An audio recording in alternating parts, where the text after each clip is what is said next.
Part 24C, Intervals between electromagnetic changeover events on the flat Earth. Pass on what you have learned. Make sure everybody sub to Mia's main channel, Mia's new pair of glasses. She has incredible videos. Please check it out and sub to her channel. Her backup channel is my new pair of glasses.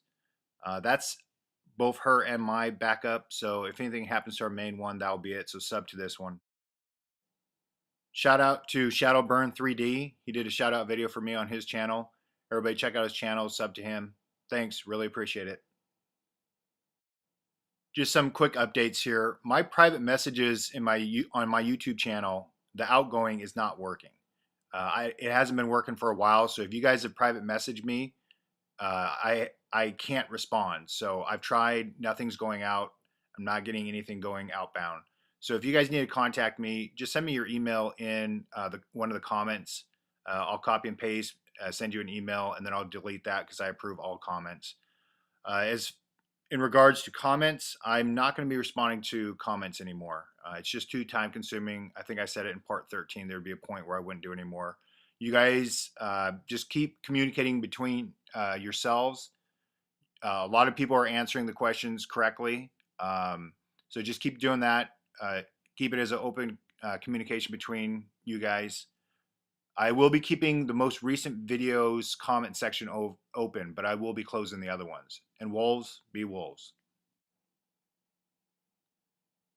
The time intervals between electromagnetic plasma changeover events.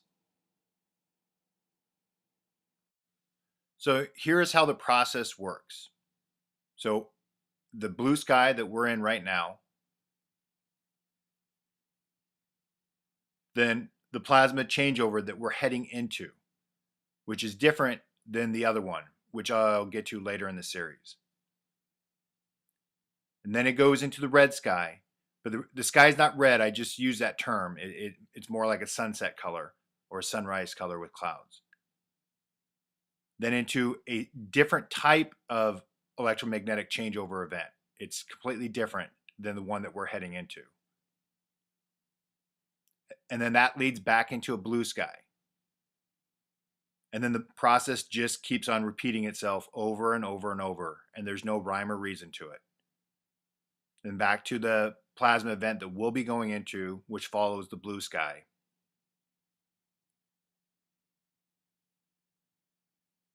And then it leads to the red sky, which is also the golden age.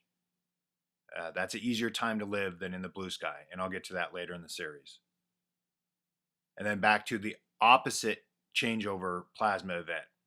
Remember, the one after the red sky into the blue sky is different than the one from blue sky to red sky.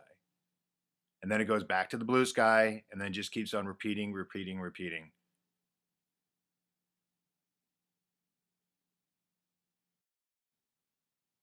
Ocean floor magnetic striping. This tells you exactly when and the intervals between each electromagnetic changeover event. The negative is the white sections, the positive is the black sections. These are the interval patterns of your true history of how many times these events have occurred. So how have the controllers deceived you? Because they've told you that it's millions and millions and millions of years between each one of these interval patterns, and it's not. These are centuries. Some 60 years, some 300, 400 years. But like they do with everything, they invert the truth. It's 180 degrees opposite of what they tell you is generally the truth. These are not millions and millions of years. These are centuries. They happen regularly and often.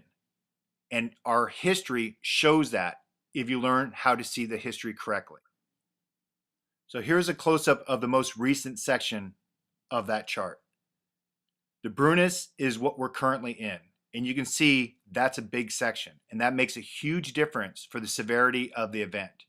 The severity of the event is dependent on how long between each occurrence. The more pressure is built up through length of time, the more deadly the catastrophe is. So if you look into the the sections where they're really short intervals between the black and the white, those aren't bad. Those are survivable. But as you go longer and longer, the pressure keeps on building up. And as the pressure builds up, when that releases, those are worldwide events that completely wreak havoc on everything. So short duration between events, not so bad. Long duration, really, really, really bad. And you can see how long the Brunus is. It's been a while since the pressure has been released. I know the date of when the Brunus started. I'm not going to reveal the date because it really doesn't matter to any of this. You guys, if you guys look into history, you guys will be able to figure it out. I've given plenty of clues on when the last one happened. But the pressure has been building up and building up, building up. So the time interval has been long on this one. So it's going to be a bad catastrophe. It's going to be bad. It's not going to be as bad as some. There were some that went 1,000 years. Those were the ones that decimated the population. But this one is going to be really bad. That's why I say this one is survivable. It's going to be tough, but it's survivable. Again, the answers are always simple. Do your homework and pass on what you have learned. Just a little score to settle. Saltine, West Virginia, you should have got on my coattails.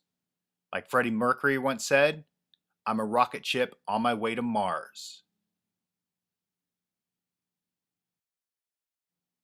Diminutive Rose of the Cross. Chose the wrong team. Chose the wrong team. Here's a little snapshot of my subscription list. Awake souls, the ones that are calling me a Satanist, they still follow because they still want to know the truth. And then, of course, Dave from DITRH, whatever channel that is. But he's still subscribed. Dave, you're not smart enough to freaking hide your subscriptions so people can't see? Dude, if you're going to watch, at least do it incognito. Peace out. What's up, Bob? Haven't seen you for a while. Hey, I noticed your new look. I love it. Love the hair color, man. Stick with it. Looks great.